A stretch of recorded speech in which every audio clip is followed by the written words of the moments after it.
তোরে বাঁচতে দেবে না।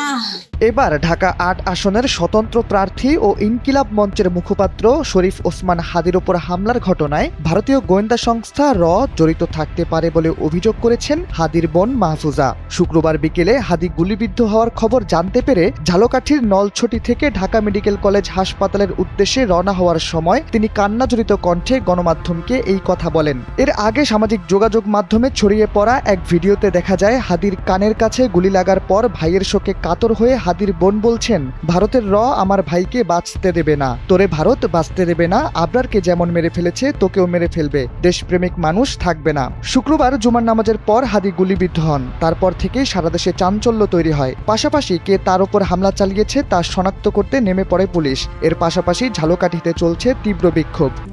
RICL TMX, যুগের পর যুগ স্থাপনা থাকে মজবুত।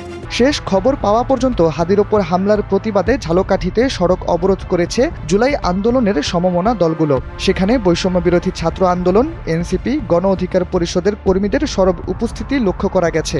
বিক্ষোভকারীরা জানিয়েছেন, ওসমান হাদির ওপর হামলাকারীদের 24 ঘন্টার মধ্যে গ্রেফতার করতে হবে, তা না হলে আরও কঠোর কর্মসূচির ঘোষণা করা হবে।